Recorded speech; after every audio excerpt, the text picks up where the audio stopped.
Hello दोस्तों, स्वागत है आपका कॉमिक्स टाइम्स में। और आज हम शुरू कर रहे थे मर गया शैतान का दूसरा भाग। पहले भाग में हमने यहाँ तक की कहानी कंप्लीट कर चुके हैं दोस्तों। चलिए शुरू करते हैं बिना समय गंवाए। सड़क पर दौड़ती जीप से ज़्यादा तेज दौड़ रहा था नरेश मेहता का दिमाग। क्या पुलिस वाले, क्या बदमाश, सभी मेरे पीछे पड़े हैं। मुझे शैतान राज का राह का कांटा समझकर क्यों? क्या मामला है ये? आ गया समझ में, आ गया। जरूर यह सब गंटीरा का किया धरा है। वही शैतान राज कायम करना चाहता है। उह, बेहद भयंकर योजना है उसकी। इस शहर के लोगों को अपने सम्मोहन में रख के वह अपना मतलब हल करना चाहता है, और अपने इस काम में वह सफल भी हो जाएगा यदि उसको जल्दी ही ना रोका गया तो। लेकिन वह है कहाँ और उसे रोका कैसे जाए? नरेश मेहता के सोच ही लिया सनी तक पहुंचने का रास्ता। हाँ, यह ठीक रहेगा। कुछ देर बाद सम्मोहन अवस्था वाले यह पुलिस कर्मी देर सवेरे सनी उर्फ गंटीरा तक जरूर पहुंचेंगे, और उसमें शामिल होकर उन तक पहुंच जाऊंगा मैं भी। नरेश मेहता का सोच हुआ जल्दी ही पूरा।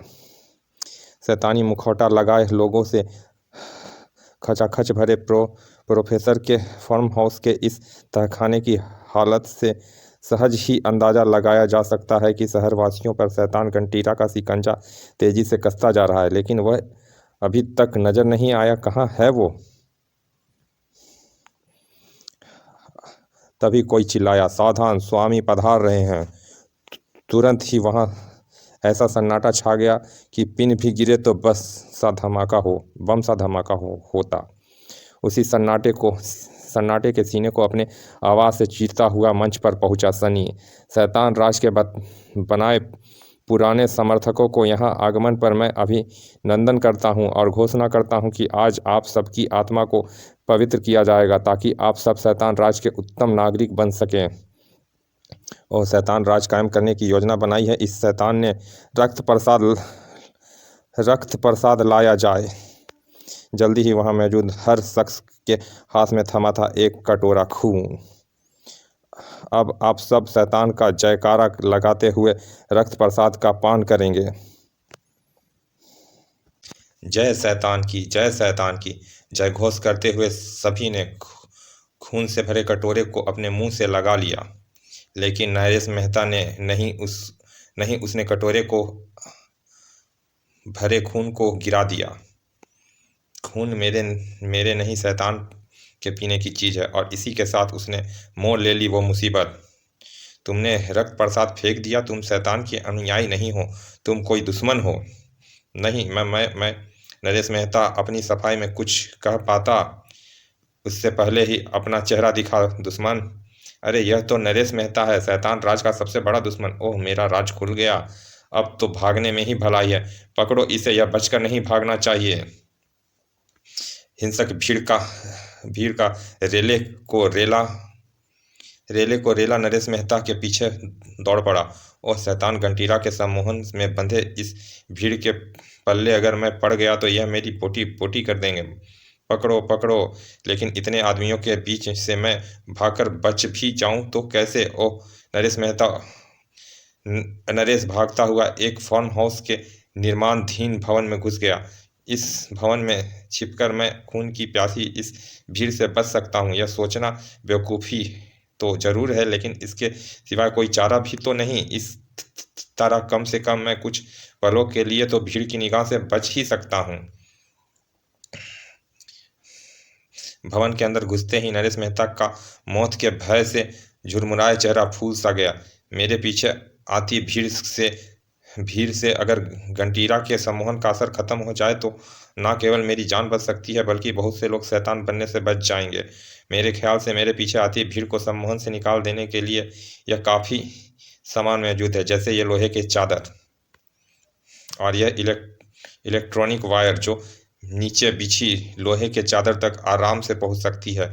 लेकिन अपना काम अंजाम देने के लिए मुझे थोड़ा इंतजार करना होगा, ताकि लगभग मेरी तरफ बढ़ते सभी लोग लोहे की चादर पर पहुंच जाएं। वे रहा नरेश मेहता। पकड़ो पकड़ो। अब ठीक है। नरेश मेहता के करंट उगलता तार तेजी से लोहे की चादर से छुआ दिया। दूसरे ही पल ओ आई। चूंकि सभी नंगे पैर थे, इसीलिए तेज करंट से झनझना उठे सभी के शरीर। एक झटका देने के साथ ही नरेश मेहता ने तार को चादर से हटा दिया। अब देखें क्या होता है। परिणाम सुखद रूप में सब उसके सामने आया। आईजी साहब, एसपी महोदय और अन्य सभी बड़े बड़े रुतबे वाले हस्ती। उफ, कितनी मजबूती से वह शैतान अपना जाल बुन रहा है। अरे मैं यहाँ कैसे आया? अरे मुझे क्या हुआ था? मुझे ऐसा क्यों लग रहा है जैसे मैं एक लंबी नींद से जागा हूँ? उफ, यह डरावना मुखौटा मेरे मुंह पर किसने लगाया? सभी के सवालों के जवाब नरेश मेहता ने दिया तो हर कोई हतप्रभा रह गया। आक, उफ, मैंने इंसानी खून पिया? आक, उफ, मैंने शहर भर की पुलिस को जुर्म करने का आदेश दिया? उफ। दुखी होने का कोई फायदा नहीं है सज्जनों। आप सबने जो कुछ किया एक शैतान के सम्मोहन में फंसकर किया। लेकिन मुझे खुशी इस बात की है कि मैं आप सबको इस जाल से निकालने में सफल हो गया। लेकिन हमें तो तसल्ली तब मिलेगी जब हम उस शैतान को, उसके सचिव को अपने हाथों से मार डालेंगे। क्यों भाइयों? हाँ हाँ, चलो चलो।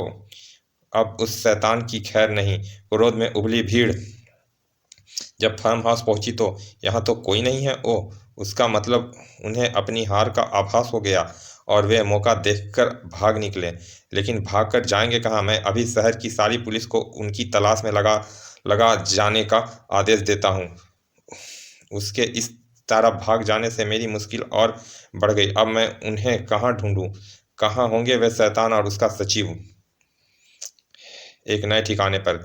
मेरे इस ठिकाने के बारे में किसी को नहीं मालूम मास्टर। हम यहाँ एकदम सुरक्षित हैं। वे कौन हैं? वे मेरी बेटी और पत्नी हैं। लेकिन आप चिंता ना करें, उनकी वजह से आपको कोई कष्ट नहीं होगा। इस इस सारी भाग दौड़ में मुझे काफ़ी कमजोरी महसूस हो रही है। मेरा गला सूख रहा है।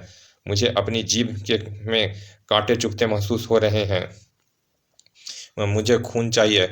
अर्जुन दत्त, खून का इंतजाम करो। सॉरी मास्टर, इस समय मैं आपकी इच्छा पूरी नहीं कर सकता। शहर की सारी पुलिस हमारी तलाश में घूम रही है। मैंने यहाँ से निकलने की कोशिश की तो पकड़ा जाऊंगा। आज रात भर आप अपनी प्यास पर काबू रख लीजिए। सुबह मैं अवश्य ही आपके लिए खून का कोई ना कोई प्रबंध कर दूंगा। अपने सचिव के इनकार पर बुरी तरह झपट उठे। उस शैतान की आंख में अचानक हीरे सी चमक दौड़ गई। मुझे अपनी प्यास आज रात ही मिटानी है अर्जुन दत्त, और वो मिटेगी भी। जाओ, तुम जाकर सो जाओ। अगली सुबह। नहीं, यह आपने क्या किया मास्टर? यह आपने क्या किया? कुछ नहीं, सिर्फ अपनी प्यास बुझाई, अपना गला तर किया। लेकिन वह मेरी पत्नी थी, वह मेरी बेटी थी। तो क्या हुआ? शैतान राज कायम हो जाने दो। हम तुम्हारे इर्द गिर्द ऐसी पत्नी और बेटियां का ढेर लगा देंगे। लेकिन मास्टर, शट अप। बॉस बस इज ऑलवेज राइट, समझे? Boss is always right. जज जी। गुड, अब जाओ, हमारे लिए और खून का इंतजाम करके लाओ। Okay master. भीगी बिल्ली की तरह सिर झुकाए घर से बाहर निकल गया अर्जुन दत्त। जल्दी ही वापस लौटा। क्या हुआ सेक्रेटरी? आपकी प्यास बुझाने का प्रबंध हो गया, आइए मेरे साथ। वह देखिए, घर के बाहर ही कार में बैठी दो लड़कियां। Good, very good. जीभ लपलपाता वह शैतान लपक कर कार में दाखिल हुआ। अब जी भरकर अपने गले को तर करूंगा मैं। अचानक वह चिहुका। अचानक चौंका। अरे यह क्या? यह लड़कियां नहीं है, यह तो लड़कियों जैसे लगने वाले पुतले। ओ, इसका मतलब धोखा, मेरे साथ धोखा। अरे यह क्या? खटाक। कार के दरवाजे अपने आप ही बंद हो गए। ओह, मैं इस कार में फंस कर रह गया। और फंसे ही रहोगे शैतान, क्योंकि तुम्हें फंसाने के लिए इस्तेमाल की गई यह कार मुख्यमंत्री महोदय की सवारी के लिए इस्तेमाल की जाती है। इसकी बॉडी और खिड़की पर लगे सभी शीशे बुलेट प्रूफ हैं। दरवाजे खिड़कियां सिर्फ सिर्फ मैं चाहूँ तभी खुल सकते हैं। नरेश मेहता, ओ, तो यह सारा जाल तुम्हारा फैलाया हुआ है? हाँ, लेकिन इसमें तुम्हारे उस सचिव का पूरा पूरा सहयोग है, जिसकी पत्नी और बेटी का तुम खून पी गए। वैसे मैं तुम्हें यह भी बता दूं कि अब वह तुम्हारे सम्मोहन में नहीं है। मैंने उसे झटका देकर सामान्य कर दिया है, और सामान्य हाल में आते ही वह तुम्हारा खून करने को उतारू हो गया था। तब मैंने उसे ठंडे दिमाग से समझाया और उससे मिलकर तुम्हें मौत देने की यह योजना बनाई, और उसी ने अपने प्रयत्न से मुझे यह विशेष कार मुहैया कराई। भनक उठा शैतान। मैं तुझे छोड़ूंगा नहीं नरेश मेहता तड़ाक। तुम मुझ तक पहुंचने की कोशिश करना बेकार है, क्योंकि पार्टीशन के लिए हमारे बीच में लगा यह शीशा भी बुलेट प्रूफ है। अब मैं तुम्हें ले चलता हूँ तेरी मौत की तरफ। नरेश मेहता ने गियर डाला और कार भगा दी। सनी उर्फ गंटीरा बुरी तरह छटपटाता रहा तड़ाक, लेकिन वह कार के को खंडहरों में पहुंचने से ना रोक सका। कार से उतरने के साथ ही नरेश मेहता ने अपने हाथ में थामे रिमोट का बटन दबा दबा कार के दरवाजे खोल दिए, जिसमें से गरजता हुआ ज्वालामुखी के लावे की भांति बाहर निकला सनी। तूने मुझे नहीं, अपनी मौत को आज़ाद किया है नरेश मेहता। आज आज मेरी शैतानी शक्तियाँ सदा के लिए तेरा किस्सा खत्म कर देगी। सनी के शरीर से निकलकर वे शैतानी शक्तियाँ जो झपटी नरेश मेहता की तरफ, तो सन्यासी बाबा ने अभिमंत्रित जल की शीशी ऐसे ही किसी स्थिति से निपटने के लिए दी थी। अभिमंत्रित जल के संपर्क में आते ही भक्त से जल उठी शैतानी शक्तियाँ। उस स्थिति ने उस शैतान को क्रोध की आग में घी का काम किया। तेरा यह अभिमंत्रित जल मेरी शैतानियों को जला सकता है, मुझे नहीं। उसके झपटने के साथ ही नरेश मेहता छलवे की भांति उछलकर एक तरफ खड़ा हुआ। तू मेरा कुछ नहीं बिगाड़ सकता शैतान, यह तेरी भूल है नरेश मेहता। अब तू फंस गया है, तेरे पास बचने का कोई रास्ता नहीं। ओह, यह गड्ढा कैसा! ध्यान से देख शैतान, यह वही कब्र है जिसमें तू पहले दफन था, लेकिन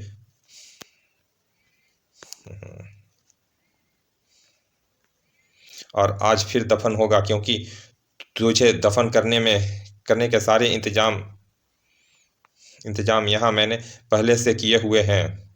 एक झटके से नरेश मेहता ने रस्सी खोल दी और फिर खचाक सनी के ठीक सिर में जा धंसे पत्थर से फिट किए वे तीनों खंजर। उसी के साथ ऊपर से गिरी टनों मिट्टी के नीचे दबाती चली गई। शैतान के हलक से गूंज उठी दर्दनाक चीखें। इसी के साथ तेजी से सक्रिय हो उठा नरेश मेहता। वह शैतान मिट्टी के नीचे जरूर दफन हो गया है, लेकिन वह किसी भी समय निकल सकता है, क्योंकि सन्यासी बाबा द्वारा बताए गए उपाय अभी पूरा नहीं हुआ है। विद्युत से तेजी से चल रहे थे नरेश मेहता के हाथ। कुछ देर बाद जब वहां रुका तो यूं हाँफ रहा था मानो कोई कई किलोमीटर वह एक सांस में ही दौड़कर आया हो, लेकिन इस स्थिति के बाद भी उसके चेहरे पर परम संतोष के भाव थे। शुक्र है भगवान का उपाय पूरा हो गया। सभी पवित्र हथियार व प्राचीन देवता के सोने की मूर्ति सहित सभी सामान सैकड़ों वर्ष पहले की भांति उसी अवस्था में मैंने सेट कर दिए हैं। लेकिन इस सब के बावजूद भी वह शैतान कहीं फिर जिंदा तो नहीं हो जाएगा? नहीं, अब ऐसा नहीं होगा पुत्र। जब तक यह उपाय भंग नहीं होता तब तक गंटीरा की आत्मा उस बालक के शरीर में ही दफन पड़ी रहेगी। अब तुम्हें ऐसा प्रबंध करना है कि इधर कोई भूलकर भी ना आ सके। ऐसा प्रबंध तो हो जाएगा बाबा। अब चूंकि उस शैतान का अंत सदा के लिए समाप्त हो गया है क्या अब आप मुझे अपने बारे में बताना पसंद करेंगे? हमारे बारे में जानना चाहते हो? लो जानो। ओह, उन महात्मा की आत्मा जिन्होंने हजारों साल पहले गंटीरा के शैतानी साम्राज्य को खत्म किया था। मेरा भी कुछ ऐसा ही ख्याल था। महात्मा की आत्मा को ओझल होते के साथ ही नरेश मेहता कार की तरफ बढ़ गया। समाप्त।